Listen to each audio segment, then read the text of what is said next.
My name is Senator Crystal Asige, a human that is crazy about amplifying the voices of those who are overlooked and underestimated. For anyone who is visually impaired in the audience, what up, first of all? As a visual description, I'll start by describing myself. I am a black African woman, 5'7" and some change. I'm wearing black flats. My hair is up in an interesting situation. And I've got on beaded earrings, Maasai earrings, and a black dress, which I call my power dress. I wear it when I need a bit of confidence.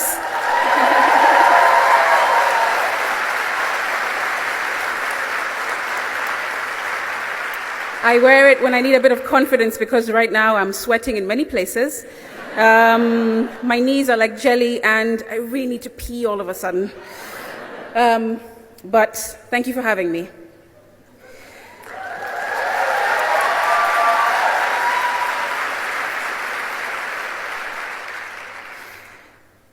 I had my first major eye surgery in 2010. General anesthetic, knife to the eye, 2 hours instead of the quick 40 minutes they had anticipated, and it didn't work. In fact, I came out of theater having lost more of my already declining eyesight. You see, since high school, I had been losing my eyesight, very slowly, very gradually, and at the time, I had no idea why. Glaucoma wasn't a word I had ever heard before. None of my family had either. Then the ophthalmologist told me it's not just glaucoma, it's glaucoma the remix. He said that my glaucoma had already caused a lot of havoc in my eyes and that they will not be able to stop it, that it's more aggressive in black Africans because of the color of our eyes, and that I'll probably be blind by 25. Between then and now, I've had over 20 different procedures, trying desperately to get back even a tiny bit of what I lost long ago. I was a teenager then. As my friends were discovering their paths and future ambitions, I was thrust into a world of darkness, grappling with the heavy burden of visual impairment in little Mombasa Island on the coast of Kenya. It's one thing to go blind, but it's another thing to go blind in a society that clings on discrimination, steeped with traditional prejudices. My name is Senator Crystal Asige, a human that is crazy about amplifying the voices of those who are overlooked and underestimated, the underdogs, like I have always been. I'm a fervent believer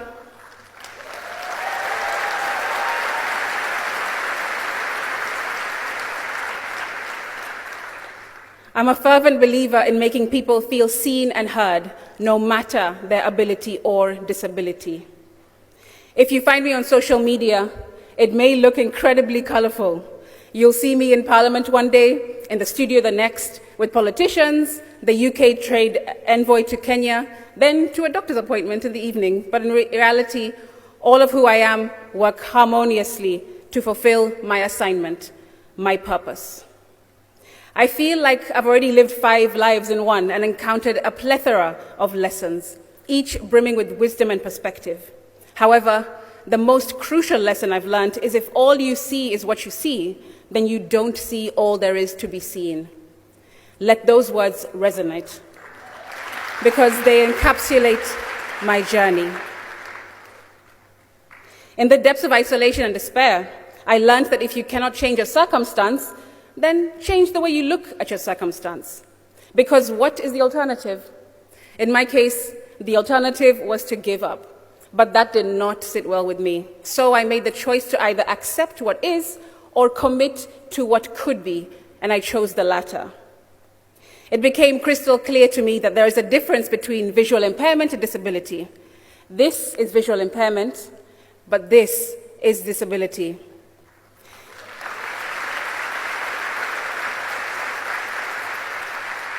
I very quickly learned that disability does not discriminate. People do. In fact, disability can be the catalyst for unparalleled strength and adaptability.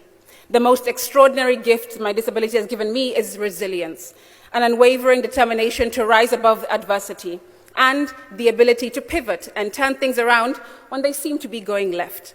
I'm sure that's something that we all share here today as young people, right? Fast forward, the Dutch Ministry of Foreign Affairs found me in my work, just a needle in a haystack of change makers like you, and invited me to last year's summit.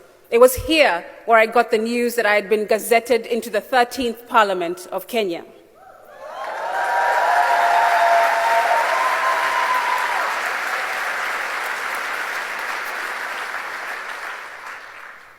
It was pretty wild. I came to One Young World as an ordinary Kenyan, but returned home as a senator.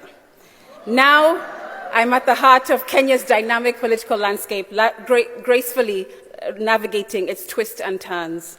I am one of the youngest parliamentarians, one of the top performing female senators, and also voted top 40 under 40 in Kenya.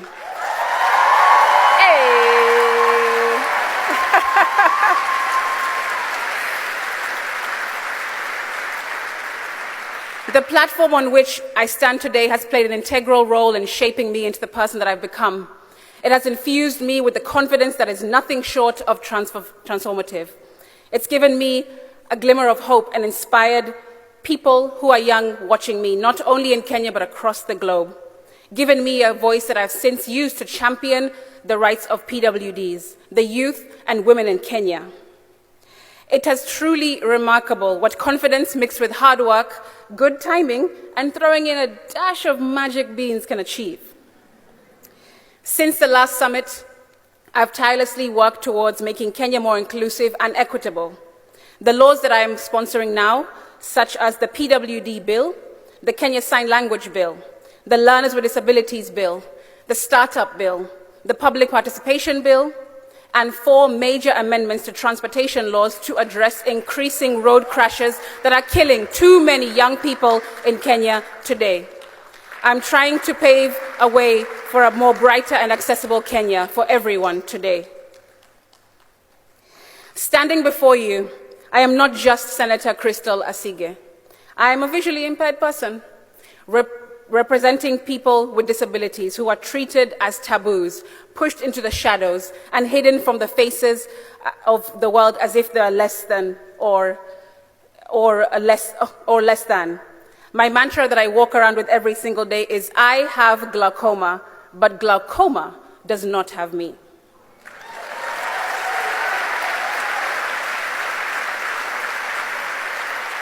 When I spoke to you a year ago, I wore the same hat, carrying the weight of those unheard voices.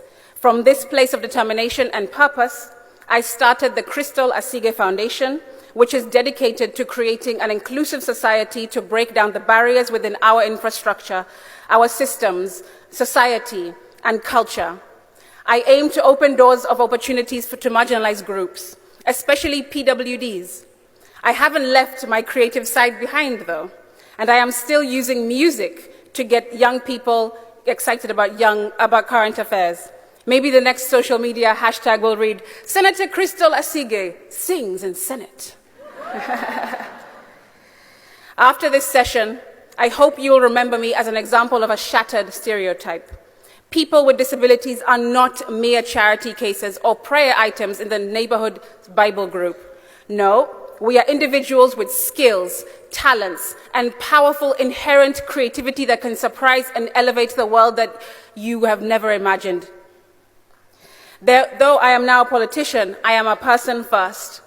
I won't barrage you with geopolitics and geoeconomics. Instead, I want to focus on leaving no one behind. I'd like to remind you that leaving no one behind includes yourself. Give your all, be authentic, embrace all aspects of yourself, and don't ever hide. In keeping with this year's theme, peace and reconciliation can't work if we are separated and individualistic. It requires a collaborative endeavor. Remember, if all you see is all you see, then you don't see all there is to be seen. From here on out, ask yourself, who haven't you seen? What haven't you seen? And more importantly, what about you haven't you seen yet? Thank you very, very much.